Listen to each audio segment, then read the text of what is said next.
Ladies and gentlemen, boys and girls, welcome to our weekly Q&A. Facebook is frozen in time. I never quite know if this is working. You're live, closed, unused application. There we go, okay. So, it's been an interesting week over here. My little girl, my oldest, Heidi, just turned 3. Our power line fell over from the hurricane of 2 weeks ago, and my internet isn't working, so I'm actually at a friend's visiting right now.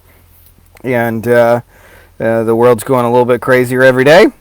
But I love you guys, so I want to help you guys grow your agency. So here we are with some Q&A. So let's get into it.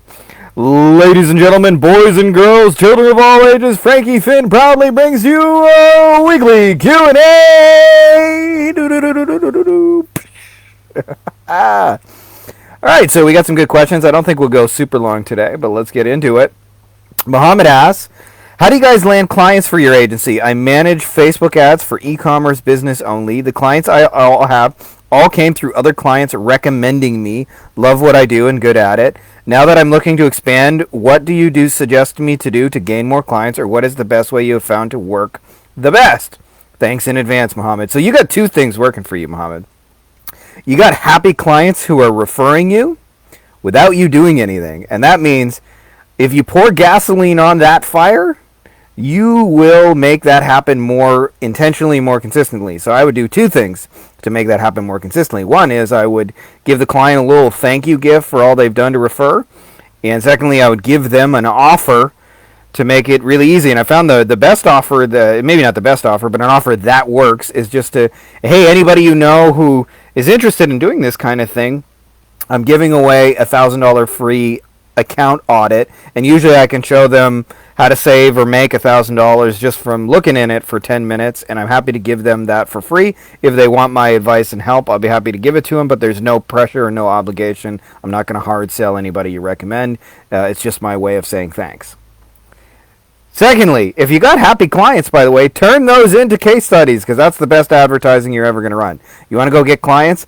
Put your case studies in front of more e-commerce people, and you will be amazed. Lo and behold, if you show case studies of successful results, clients who are like that will raise their hand and say, can you do that for me? So you're sitting on gold already, Muhammad. You don't need to do very much. You just need to pour gasoline on what's already working. And those are the best kind of scenarios, by the way. Imran, do you hire freelancers to deliver your clients' work? I personally do not, Imran, because I'm a little bit of a control freak, but people have hired me in the past as like a white label agency, which is not all that different than a freelancer work. So it definitely, those relationships can work. So don't let me tell you they can't. The biggest thing is before you give a freelancer all your work, test them small, make sure that you're a good fit, because it's a lot of risk to your reputation, but you do that right, you can end up with somebody good. I'm not opposed to those relationships, so that's kind of just my short perspective on that. Pierre, I'm curious, have you ever thought you needed to choose between your business and having a woman in your life? I'll tell you, Pierre, this is just a little bit of a personal share. My last girlfriend was a teacher. We dated for 9 years. She was a very awesome lady. And one of the challenges that we had is that I am an entrepreneur and she was not. So she was trapped into this 9-to-5 world of, having to be Monday to Friday at a certain time and place and space and getting ready for school and preparing lessons and things like that. And so she kind of expected that I should do all my work from 9 to 5. I'm an entrepreneur creatively. Sometimes my best ideas come to me at 3 in the morning or when I'm taking a shower or things like that. So I got to be kind of ready to act on those. And I very rarely am inspired in those 9 to 5 hours. So I did feel like that at one point. I had to choose with my current lady. I do not, and I'll tell you one of the things that really helps in questions in life is that's like an A or B choice. It's like business success or a woman, or in my case, business success and a family, because I got kids too. Instead of making those A or B choices, can I have one or the other? Start asking yourself more difficult questions that challenge your creativity and say, how can I have a woman and success in my business? And what you'll find is there's always a way to have both. It doesn't have to be either or choices. You just got to think creatively of how you can combine those kind of resources and things like that. And when you do that, you can have A and B, and you can have anything you want in your life. That's not going to harm anyone else. Justin, blaming your program's failure on the client not calling the leads is a cop-out. Serve them at a higher level. Agree or disagree? A little bit of both, Justin. I agree with you in the sense that if you make it the client's problem to learn how to close leads, you're going to be very, very disappointed, because it's going to be something that happens often. And it's not a blame is the wrong word. What you want to do is take responsibility, and I'll tell you why. Most clients don't even know they're shit at closing leads. They don't know they don't call people back. They don't know they're not quick. They don't know that they say stupid things. They don't know that they don't know how to close on the phone and all those things. They actually think they're good at the phone. In fact, most lawyers will tell me we close 100% of the cases that, or 95% of the cases that we want. If it's a case we want, we close it, which, by the way, is never true, because they don't answer the phone. They don't call people back. They don't know what to say when people answer the phone. But if you look at that part of the business as your responsibility to help them solve that problem, you'll make far, far more money as a whole, because then your leads will actually turn into cases or clients or patients or whatever it is they're trying to get. And long term, you'll make a whole lot more money that way. So I suggest for that reason you get good at it. But that's the part. It's not a blame thing. It's just taking responsibility for their inadequacies and helping them to solve those problems. You do that and you'll make a lot more money. Vanessa, hey everyone, Newbie here. Does anyone have 2 cents they'd like to share on choosing a niche? I'm thinking of kitchens remodeling. It's a personal interest, and I did local marketing for a big box kitchen department, and med spa or landscaping, because they're also personal interests, but I don't know much about those markets yet. Anyone have experience working in those niches, and how do you like it? So here's the deal with niches, Vanessa. What is the perfect niche for me will not be the perfect niche for you. So nobody can tell you what the perfect niche is for you. So there's ultimately going to be a level of, you just have to try a few clients in that niche and see if you like doing it. I'll tell you a couple of things that not enough people think about.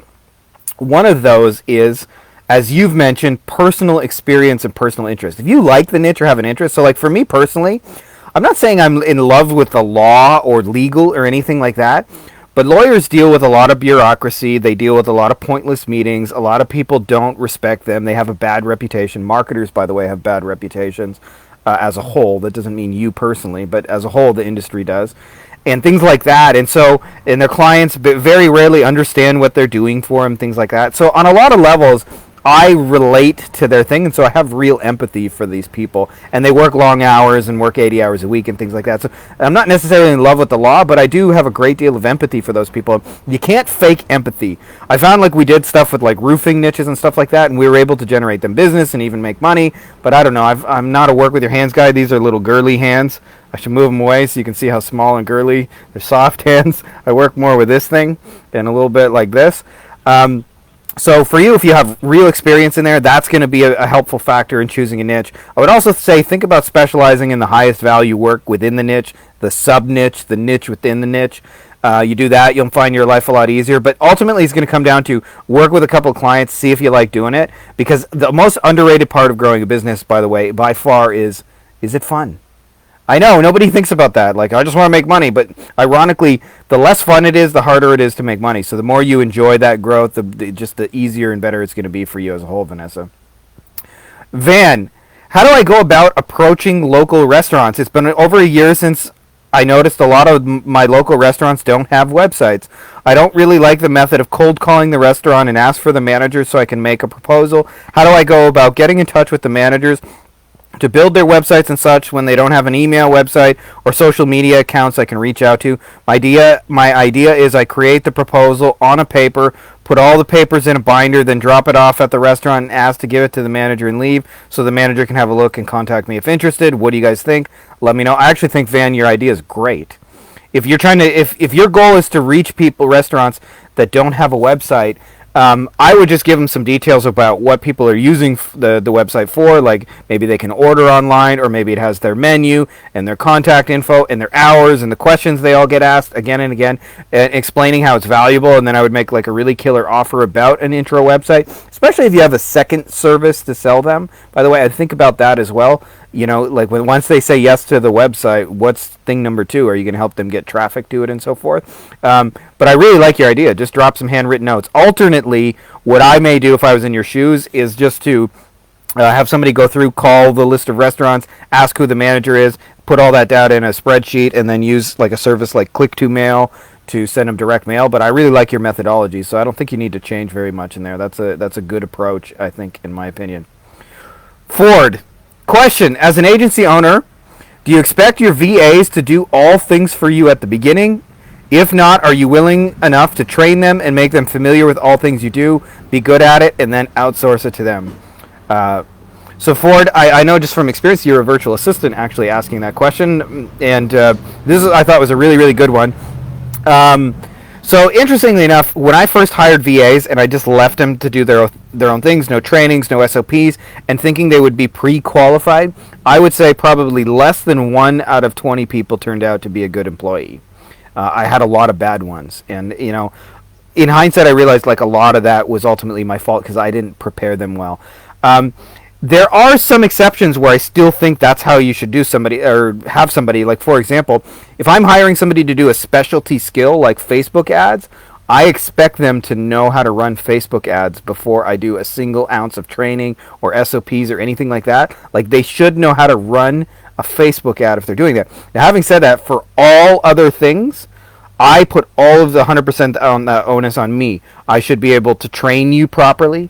I should be able to show you the procedures and the processes.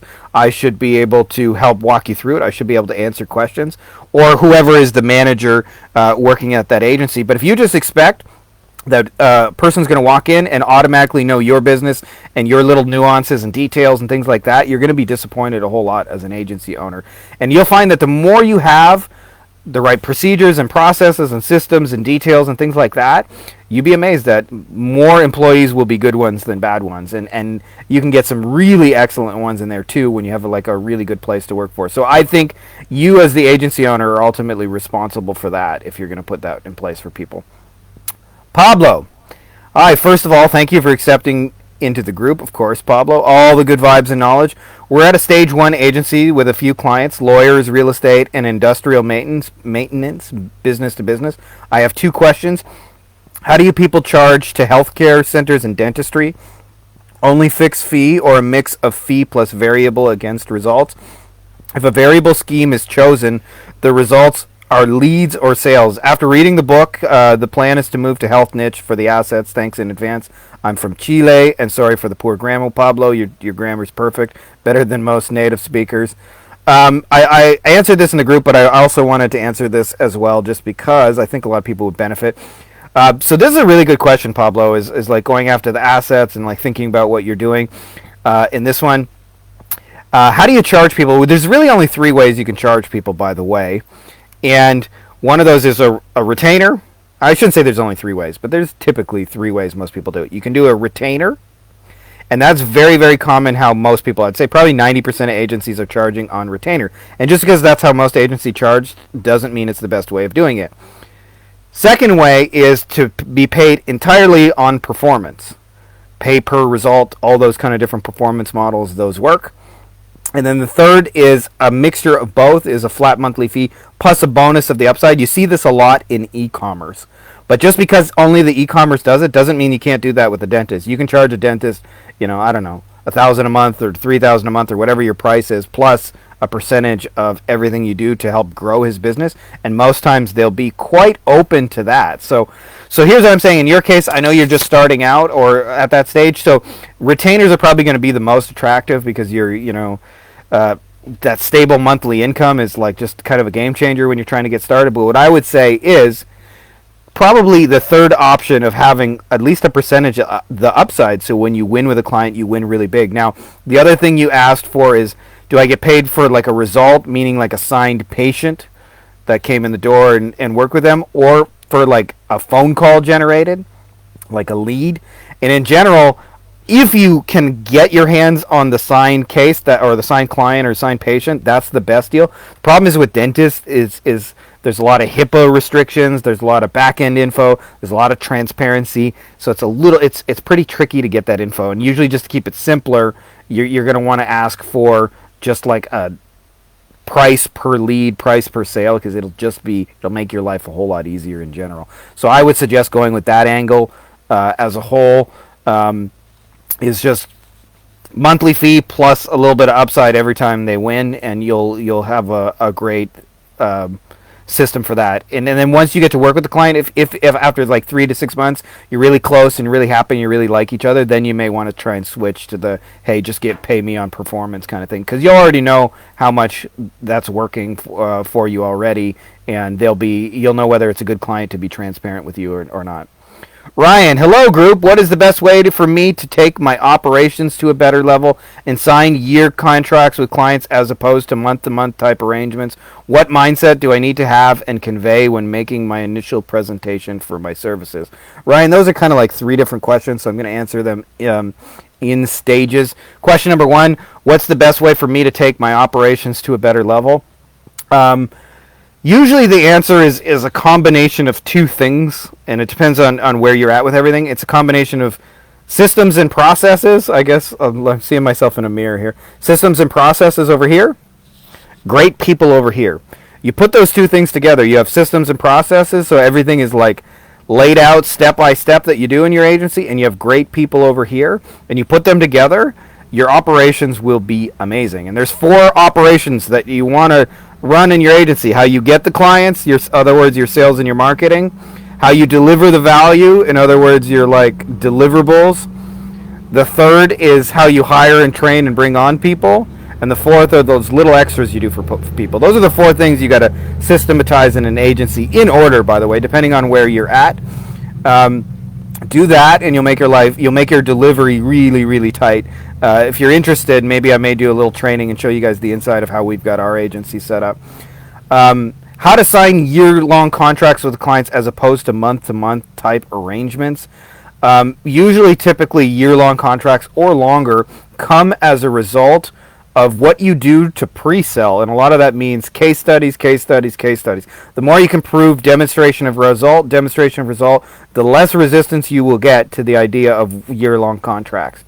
So, for example, I've got a lot of friends in the lawyer space that do SEO for like anywhere from $5 to $15 a month, and they only take on clients on a year-long contract. But those clients have often seen them for a couple of years at the conferences, have seen their results, have talked to their clients. So for them, it's like a no-brainer. So the more you can like prove your shit works, the easier it's going to be. And then as far as your mindset for doing it, easy. Just say it's your agency.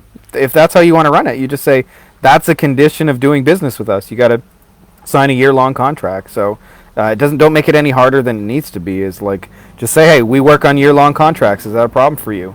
And you can always put it in, like, if they give you any sort of like, well, that's a big commitment for me, you can say, well, in that case, we have an escape clause, right? Like after 90 days, you're not happy, you can change your mind, whatever. But after that, we ask you to stay a year, because this is SEO and it takes a year to work. So there's no point in you coming here for 5 months, because I know after 5 months, I'll only have you 60, 70% of the way to the goal, and then you'll just be wasting your money. So for that reason, I don't want you to come unless you're going to stay for a year. So part of it is just saying, like, this is for you.